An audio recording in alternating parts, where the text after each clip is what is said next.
नमस्कार दोस्तों, स्वागत है आपका हमारे शो में, जिसमें आज हम लेके आए हैं हमारे बहुत ही जाने माने सीए सर, जिनका नाम है सनी सिंघल सर।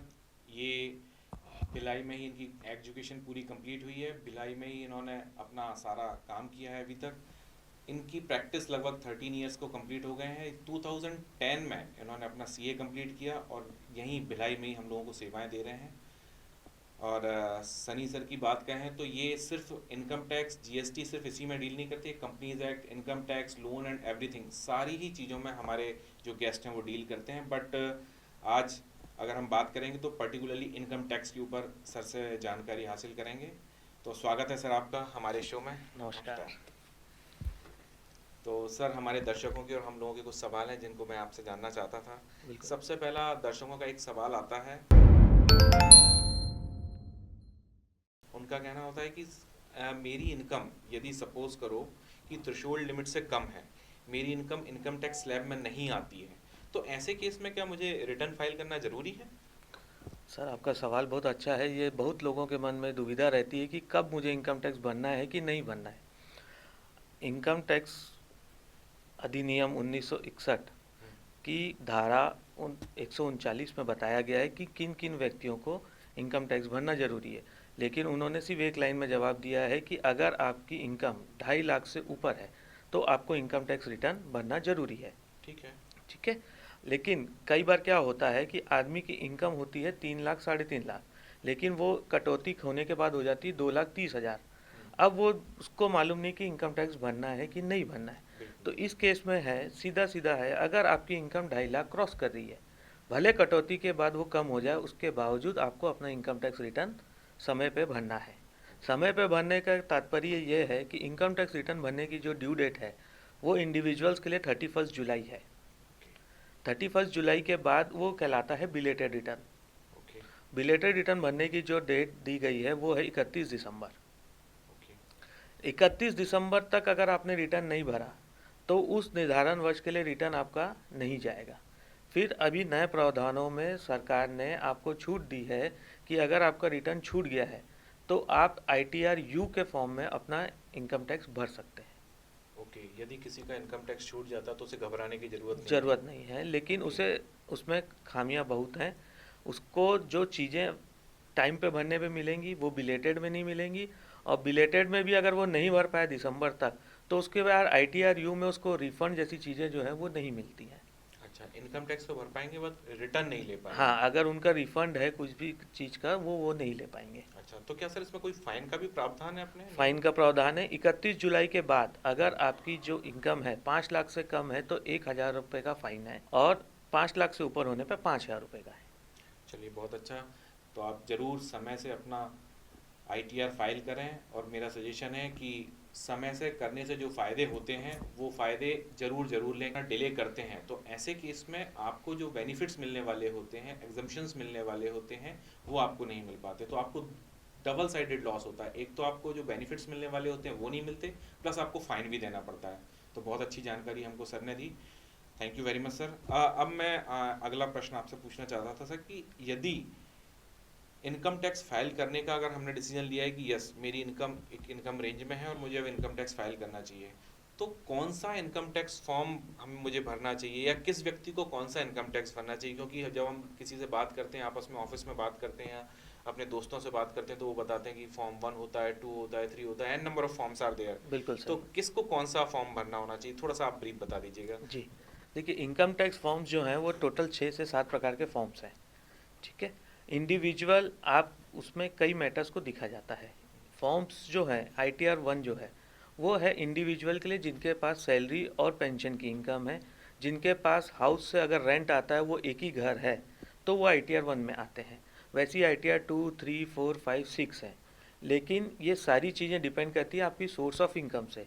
अगर कोई बिजनेस करता है, उसके पास बिजनेस इनकम है, तो उसके लिए ITR कोई दूसरा फॉर्म जाएगा। अगर वो सैलरी है उसके लिए वो दूसरा जाएगा। अगर उसकी इनकम 50 लाख से कम है तो उसके लिए दूसरा जाएगा। इसलिए मैं आपको हमेशा सजेस्ट करूंगा, जो भी इनकम टैक्स अगर फाइल करना चाहते हैं वो हमेशा सलाहकार की एक सुविधाएं लें, जिससे उनको पर्टिकुलर गलत फॉर्म भरने का हर्जाना ना भरना पड़े। बहुत ही अच्छी जानकारी आपने दी, क्योंकि आप बता रहे हैं कि जैसा कि 6 तरह के फॉर्म्स हैं जी और कोई भी इंडिविजुअल सीए की तरह एक्सपर्ट नहीं हो सकता। जी तो बहुत ही अच्छी बात सर ने बताई कि यदि आपको जानकारी नहीं है तो सदैव जानकारों के पास जाएं। जैसा कि सर बता रहे हैं, सीए मार्केट में बहुत सारे हैं, सर का भी ऑफिस यही नेहरू नगर चौक पे ही है। तो यदि आप कोई भी जानकारी लेना चाहें तो सर का नंबर यहाँ पे डिस्प्ले में दिखाया गया है, वहाँ से आप सर से भी कांटेक्ट कर सकते हैं। और सर ने जो सजेशन दिया है बहुत ही अच्छा सजेशन है कि आप गलत भरने से अच्छा है कि आप किसी सलाहकार के पास जाएं और जानें कि आपके इनकम सोर्सेज कौन कौन से हैं, उनको बताएं और इसके बाद फिर डिसाइड करें कि अल्टीमेटली हमें या कौन से फॉर्म 1 में जाना है, 2 में जाना है या 3 में जाना है।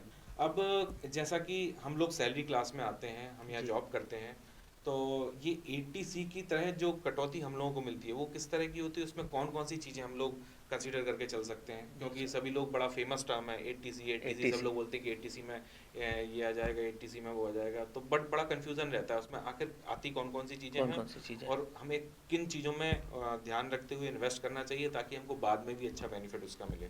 बिल्कुल। हम्म, 80C जो है ये, इसके पहले मैं आपको एक चीज़ और बताना चाहूँगा। जी सर। सन 2022 के पहले हम्म, इनकम टैक्स की रिजाइम जो थी वो खाली एक थी।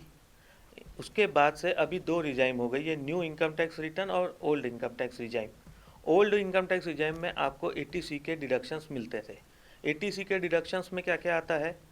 लाइफ इंश्योरेंस पॉलिसी, ELSS में आपने इन्वेस्टमेंट करी है, कोई 5 साल से ज़्यादा का आपने बैंक में FD करी है, ठीक है, आपको ट्यूशन फीस, जो बच्चों की पढ़ाई के खर्चे होते हैं, वो जी। 2 बच्चों की ट्यूशन फीस के आपको एग्जेम्पशन मिलते हैं उसमें।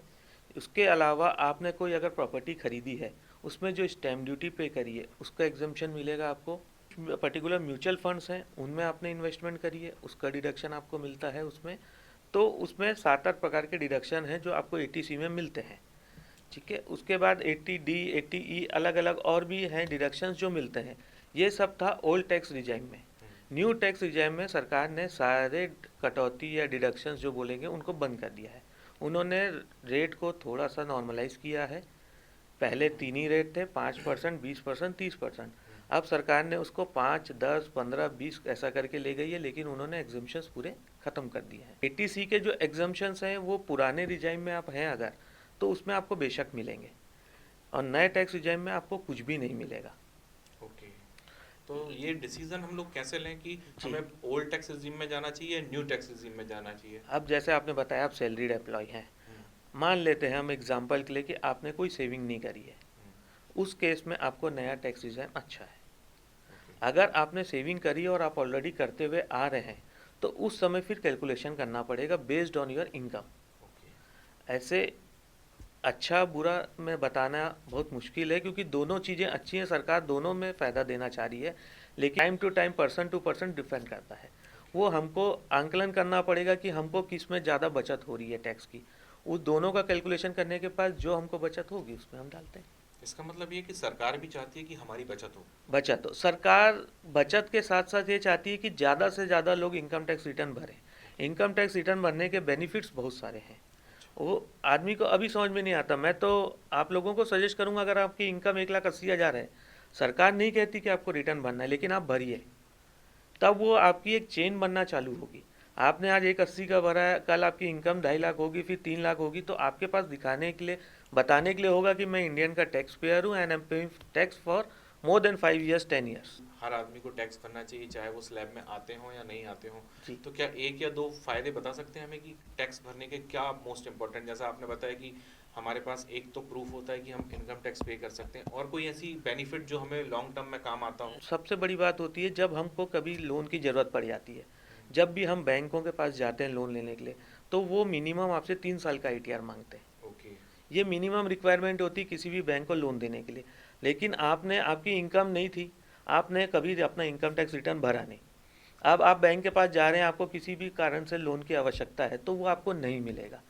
तो एक रिटर्न अगर भरने से अगर आप आगे के लिए सेफ हो रहे हैं, तो मैं सबको यही सजेस्ट करूंगा कि आपको अपना इनकम टैक्स रिटर्न जरूर भरना चाहिए। चाहे आपकी इनकम स्लैब के अंदर आती हो या ना आती ना हो, आती हो, बट आप जरूर income tax return return file करें, बिल्कुल। ताकि उससे आपकी एक हिस्ट्री क्रिएट होगी। जी हिस्ट्री क्रिएट होने से बैंक को पता चलेगा कि आप इनकम टैक्स पेयर हैं, जी। उसकी वजह से उनको कंफर्ट रहेगा आपको लोन देने के लिए। बिल्कुल, लेकिन अगर एक फॉर्म भरने से साल में अगर आप सेफ हो सकते हैं तो बिल्कुल भरना चाहिए। बिल्कुल भरना चाहिए। अच्छा सर, एक बहुत ही कॉमन क्वेश्चन लोगों का आता है कि मेरा इनकम टैक्स कई बार रिजेक्ट हो जाता है, तो ऐसे क्या रीज़न हो सकते हैं जिनकी वजह से हमारा इनकम टैक्स रिजेक्ट हो जाता है, और हमें किन सावधानियों का उस समय ध्यान रखना चाहिए जब हम इनकम टैक्स फाइल कर रहे होते हैं कि हमारा इनकम टैक्स रिजेक्ट ना हो, या कई बार क्वेरीज वहाँ से आ जाती हैं। इनफैक्ट सर सही बताऊँ तो मेरे पास भी एक दो बार क्वेरीज आई हैं, जी। तो मुझे भी क्या ध्यान रखना चाहिए ताकि मेरे पास कोई क्वेरी ना आए और सिंगल शॉट में मैंने जो भी फॉर्म भरा है उसका इनकम टैक्स तुरंत फाइल हो जाए, जो भी रिटर्न्स मुझे मिलने हैं वो तुरंत विद इन अ मंथ या 15 डेज में आ जाएं। जी। तो प्लीज़। इनकम टैक्स जो आप बोल रहे हैं डिफेक्ट, ये यूजुअली डिफेक्ट होता नहीं है। ये डिफेक्ट कब कहलाता है? इनकम टैक्स आपने रिटर्न भरा है तो सरकार ये जानना चाहती है कि वो इनकम टैक्स आपने ही भरा है कि नहीं भरा है। तो आज से 2 साल पहले तक सरकार ने अपने को 120 दिन का समय दिया था। जिस दिन हमने अपना इनकम टैक्स रिटर्न भरा है उसके 120 दिन के अंदर हमें सीपीसी में साइंड कॉपी वहाँ भेजनी पड़ती थी। ठीक है, अब उसमें दुविधा क्या आ रही थी, कई लोग भेजते थे वहाँ पहुँच नहीं पाता था, किसी कारणों से वो लेट हो जाता था। तो गवर्नमेंट ने अब जैसे डिजिटल इंडिया आ रहा है उसीलिए इनकम टैक्स को भी पूरा डिजिटलाइज कर दिया है।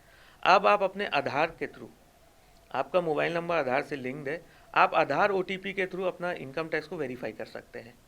दूसरे कई चीज़ें और हैं, आप अपने बैंक अकाउंट के थ्रू भी कर सकते हैं, डीमैट अकाउंट के थ्रू भी कर सकते हैं, लेकिन जो प्रचलन में ज़्यादा है वो है आधार ओटीपी, क्योंकि आधार से हर आदमी का मोबाइल जो है वो लिंक्ड है और उसमें एक ओटीपी आता है 6 डिजिट का, वो आपने डालना है और आपका इनकम टैक्स वेरीफाई हो जाता है। एक बार इनकम टैक्स वेरीफाई होता है सीपीसी में, तब वो प्रोसेसिंग के लिए आगे जाता है। प्रोसेसिंग में जाएगा तब उनको पता चलता है कि आपका रिफ़ंड है कि नहीं है। अगर रिफ़ंड होता है वो अपने मापदंडों में उसको देखते हैं, अगर सही होता है तो आपका रिफ़ंड जो है 10 से 15 दिन में आ जाता है। ठीक है। दूसरा ये है, वो 120 दिन का जो समय पहले था अब उसको सरकार ने घटा के 30 दिन का कर दिया। ये जानकारी सब आदमी को होनी चाहिए और बिल्कुल 30 दिन के अंदर आप करें, नहीं होने के बाद वो डिफेक्टिव रिटर्न में चला जाता है। और डिजिटल इंडिया होने के बाद सरकार ने उसको 120 दिन से 30 दिन में लाई है, क्योंकि 120 दिन का समय देंगे, आपका वहाँ पे साइन करी हुई कॉपी पहुँचती है, उसके बाद आपका रिटर्न प्रोसेस में जाता है। तो वो जो टाइम लेता था पूरा रिफंड आने में, वो कई बार 180 दिन तक चला जाता था। सरकार उस समय को बहुत कम करना चाहती है, तो सरकार ने 30 दिन का समय दे दिया, जिससे आप आखिरी 30 दिन में भी करते हैं तो आपको 45 दिन में आपके हाथ में रिफंड आ जाए, अगर आपका रिफंड है तो। अब मैं अगला क्वेश्चन करना चाह रहा था आपसे कि अगर मेरी इनकम से यदि टीडीएस का भुगतान हो चुका है, टीडीएस काट लिया गया है जी, तो फिर मुझे अलग से क्यों टैक्स देना पड़ता है, या कभी कभी टैक्स की अलग से भी भरपाई आ जाती है, ऐसा क्यों होता है? कई बार होता है। बिल्कुल। जैसे आप सैलरीड एम्प्लॉय हैं, जी। ठीक है, आपका जो एम्प्लॉयर है जिसके आप कार्य कर रहे हैं, उसने आपकी इनकम के बेसिस में आपका टीडीएस डिडक्शन किया। जी बिल्कुल। लेकिन आपका एक बैंक एफडी है, वो आपने अपने एम्प्लॉयर को नहीं बताया और उस बैंक एफडी से आपको 50,000 रुपये का ब्याज आ गया। ओके। तो उस पर तो आपका टीडीएस नहीं कटा हुआ है, उन्होंने तो आपकी सैलरी पे टीडीएस काटा है। तो ये जो 50,000 रुपये की इनकम आई है, इसका टैक्स आपको भुगतान करना पड़ेगा। इसीलिए क्या होता है, आदमी सोचता है कि मेरा तो टीडीएस कट गया है, मेरे तो एम्प्लॉय ने सब कर दिया, मैं इनकम टैक्स क्यों भरूं? सही बात है। ठीक है। अब इसकी एग्जांपल को मैं उल्टा करता हूं। मान लीजिए आपका एम्प्लॉयर ने आपकी सैलरी के हिसाब से टीडीएस काटा है, लेकिन आपने अपनी एक सेविंग बताना भूल गए कि मेरी एक एलआईसी पॉलिसी है जिसमें मैं 1 लाख रुपए भरता हूँ। ठीक है, आपने उनको नहीं बताया, उन्होंने आपकी पूरी सैलरी पे टीडीएस काट दिया। लेकिन जब आप इनकम टैक्स रिटर्न भरवाने जाएंगे, आप अपने सलाहकार को बताएंगे कि मेरी 1 लाख रुपए की एलआईसी पॉलिसी है, तो वो 80C में उसका डिडक्शन लेगा। तो मान लीजिए आपका अगर 50,000 टैक्स कटा हुआ है तो उसमें से 10,000 रुपये आपको रिफंड भी आएगा। तो टीडीएस बेसिकली जो है, गवर्नमेंट ने ये नियम निकाला है कि आदमी की इनकम अगर स्लैब के ऊपर है तो आप उनका टीडीएस काटिए, लेकिन ये टीडीएस कट गया इसका मतलब ये नहीं कि आपका रिटर्न चला गया। रिटर्न का तो आपको पर्टिकुलर फॉर्म के थ्रू ही देना पड़ेगा और उस फॉर्म पे डिसाइड होगा कि आपको रिफंड आना है कि और टैक्स पे होना है।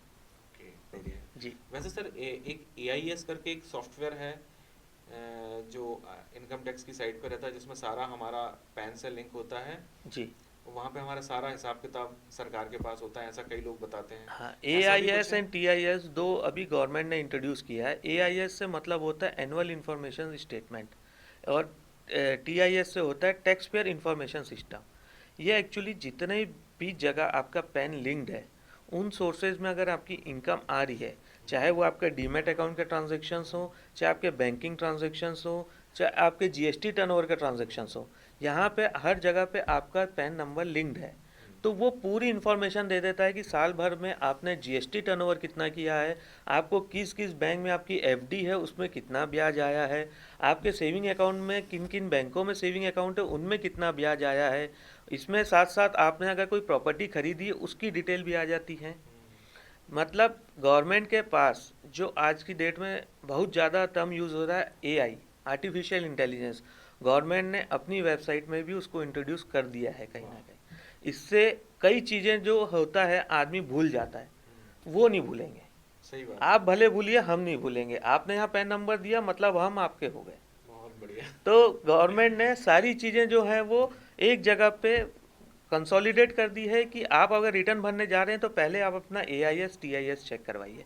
AIS चेक कराने के बाद कुछ चीज़ें अगर आप भूल रहे हैं तो आपको याद आ जाएंगी, और अगर उसमें कुछ चीज़ें नहीं आई हैं तो आप उसे और ऐड करवा सकते हैं। और कहीं ना कहीं गवर्नमेंट बहुत ज़्यादा अपने सॉफ्टवेयर को लेके वो हुई है कि लोगों को हरासमेंट ना हो। अगर उसका पैसा गवर्नमेंट को देना है तो गवर्नमेंट क्यों रखे। सही बात है। तो गवर्नमेंट खुद चाह रही है कि लोग आप आगे बढ़ के आएँ, अपना रिटर्न डालें, और आपको जो भी वापस लेना है पैसा या भरना है आप समय पर भर दीजिए। बहुत ही अच्छी जानकारी आपने दी। एक और हमारा एक छोटा सा प्रश्न है सर, कि यदि आपने इनकम टैक्स रिटर्न को सफलतापूर्वक फाइल करने की पुष्टि कर दी है तो मुझे कैसे पता चलता है कि मैंने उसको वो फुल वे में या कंप्लीट वे में वो कंप्लीट हो चुका है। रिटर्न आने तक मैं जब तक रिटर्न नहीं आता मैं तब उसको कंप्लीट मानूं, या फिर मैंने अगर यहाँ से सबमिट का बटन दबा दिया है, जैसा आपने बताया आधार से ऑथेंटिकेशन मैंने कंप्लीट कर दिया है, तो उसको मैं मानूं कि हाँ मैंने रिटर्न फाइल कर दिया है। इसके लिए गवर्नमेंट ने जो वेबसाइट बनाई है, हर आदमी का वहाँ पे रजिस्ट्रेशन होता है। आपके पैन नंबर से वहाँ रजिस्ट्रेशन होता है जिसमें आपकी डिटेल्स मांगी जाती हैं। आपका एड्रेस मांगा जाता है, आपका फ़ोन नंबर मांगा जाता है, आपका ईमेल आईडी मांगी जाती है। उन ईमेल आईडी और फ़ोन पे आपने अगर रिटर्न भरा उसका मेल भी आता है और टेक्स्ट मैसेज भी आता है। आपने अगर आधार से OTP लेके उसको वेरीफाई किया है तो आपका income tax has been successfully verified. ये मैसेज आपको मेल में भी आएगा और आपके मोबाइल में भी आता है। और वंस आपका जब रिफंड अगर है और इशू होता है वो, तो उसका भी मैसेज आपके मोबाइल और मेल दोनों जगह आता है। कई बार होता है गवर्नमेंट दोनों जगह क्यों भेजती है, इसका रीज़न पूछा जाता है। तो कई बार होता है आदमी ने मेल आईडी नहीं खोलता, यूज़ नहीं करता, या मान लीजिए कोई इंटीरियर का आदमी है जो थोड़ा कम पढ़ा लिखा है लेकिन वो भरना चाहता है, तो मोबाइल तो आज हर आदमी के पास है, उसको मोबाइल में दिख जाता है कि मेरे को मैसेज आया है। ठीक है। ईमेल में कई बार क्या होता है वो चीज़ें जो है स्पैम फोल्डर में चली जाती हैं। लोग नॉर्मल मेल जब आप चाहे चेक करते हैं उसमें दिखता नहीं है, तो इसलिए मोबाइल में दी जाती है। तो गवर्नमेंट दोनों जगह आपको इन्फॉर्मेशन प्रोवाइड करती है, चाहे वो मेल हो चाहे आपका फ़ोन हो। ओके, तो मतलब ये मान के चलूँ कि यदि मैंने यहाँ से आधार ऑथेंटिकेशन कर दिया है जी, तो मेरा जो है ITR सक्सेसफुली फाइल हो गया है। फाइल हो गया है। तो वैसे इन जनरल अगर सक्सेसफुल प्रोसेसिंग हो जाती है तो कितना समय लगता होगा सर अकाउंट में पैसा आने में? सर मैं बताया डिपेंड करता है वो अमाउंट कितना है। अगर अमाउंट आपका छोटा है तो 2 से 3 दिन में आ जा रहा है अभी तो फिलहाल। अगर बड़ा अमाउंट है तो वो 15 दिन से महीने भर का समय ले रहा है। एकदम कुछ ही केसेस में है जहां अगर उनको लग रहा है कि आपने जो इन्फॉर्मेशन प्रोवाइड करी है वो रेलेवेंट नहीं है, तो वो आपसे क्वेरी लेते हैं, तब आपका रिफंड होल्ड करते हैं। अगर उनके हिसाब से इन्फॉर्मेशन जो उनको चाहिए थी वो आपने प्रोवाइड कर दी है तो आपका महीने भर के अंदर में रिफंड आ जा रहा है नॉर्मली। बहुत ही अच्छी बात है सर। आपको यदि कोई और विशेष जानकारी आप हमारे दर्शकों को देना चाहें तो प्लीज़ बताइएगा। देखिए, इनकम टैक्स रिटर्न जो है इसमें सावधानी बहुत बरतनी पड़ती है, आदमी इसको लाइटली ना ले। सबसे पहले गवर्नमेंट जो 2.5 लाख रुपए की एग्जम्पशन लिमिट से जो अपन ने चालू किया था, ये मात्र एक क्राइटेरिया नहीं है कि आपको रिटर्न डालना है कि नहीं। अगर आपकी इनकम 1 लाख रुपए भी है लेकिन आपने कुछ कंडीशंस फुलफिल कर दी हैं गवर्नमेंट की, तो आपकी इनकम कितनी भी हो आपको रिटर्न डालना ज़रूरी है। जिसमें आती है सबसे पहली चीज़, अगर आपके करेंट अकाउंट में 1 करोड़ से ज़्यादा का अमाउंट डिपॉजिट हुआ है तो आपकी इनकम कितनी है उससे मतलब नहीं, आपको इनकम टैक्स रिटर्न भरना है। वैसे ही सेविंग अकाउंट में आपने 50 लाख से जमा ज़्यादा कर दिया, या फिर आपने साल भर में इलेक्ट्रिसिटी बिल 1 लाख रुपए से ज़्यादा का पे किया है, तो आपको इनकम टैक्स रिटर्न भरना कंपलसरी है। इसमें आप ये नहीं देखेंगे कि मेरी इनकम 2 लाख है कि 3 लाख है कि 2.5 लाख है कि आ रही है। आपको रिटर्न भरना कंपलसरी है। ओके सर, एक और आखिरी प्रश्न मैं आपसे पूछना चाहूँगा कि जो भी हमारे भारतीय नागरिक जो बाहर विदेश में नौकरी करते हैं, जिन्हें हम एनआरआई कहते हैं, जी क्या उनको भी आईटीआर फाइल करना कंपलसरी है या it is exempted from law? नहीं, एग्जम्पशन तो नहीं है उनको। अगर एनआरआई है लेकिन अगर उनकी कोई इनकम इंडिया में जनरेट हुई है तब तो उनको इंडिया में इनकम टैक्स रिटर्न भरना पड़ेगा। ओके। लेकिन अगर उनकी इनकम इंडिया में कुछ भी नहीं है, वो रहते वहीं हैं, वहीं कमाते हैं, तो उन्हें इंडिया में कुछ भी रिटर्न डालने की ज़रूरत नहीं है। अच्छा, चाहे आप बाहर रहें चाहे इंडिया में रहें, जी यदि इनकम आपकी इंडिया में हो रही है जी तो आपको इंडिया का इनकम टैक्स देना भरना पड़ेगा। पड़ेगा। यस ओके ओके, बिल्कुल। यदि आप बाहर कितनी भी इनकम कर रहे हैं तो उस पे उनको टैक्स उस कंट्री में उस देना कंट्री पड़ेगा। में देना है। ओके अगर इंडिया में उन्होंने कोई भी पैसा जनरेट किया है तो वो यहाँ पे उनको बताना पड़ेगा डिपार्टमेंट को, भले वो टैक्सेबल हो चाहे नहीं हो, लेकिन उनको इनकम टैक्स रिटर्न डालना कंपलसरी हो जाता है फिर। देखिए दर्शकों, सर ने हमें बहुत ही अच्छे से, बहुत ही आसान भाषा में सारी चीज़ें बताई कि हमें इनकम टैक्स फाइल क्यों करना चाहिए, किन किन लोगों को इनकम टैक्स फाइल करना चाहिए, और इनकम टैक्स फाइल करने का सही तरीका कौन सा है, और हमें एश्योरेंस क्या होता है कि हमने इनकम टैक्स फाइल कर दिया है। एक तो समय का ध्यान रखना चाहिए, सभी को इनकम टैक्स फाइल करना चाहिए, समय से फाइल करना चाहिए। बहुत ही अच्छी जानकारी हमें हमारे सर ने दी। Thank you very much single sir, नमस्कार। बहुत बहुत धन्यवाद आपका हमारे थैंक यू। शो में आने के लिए। Thank you sir.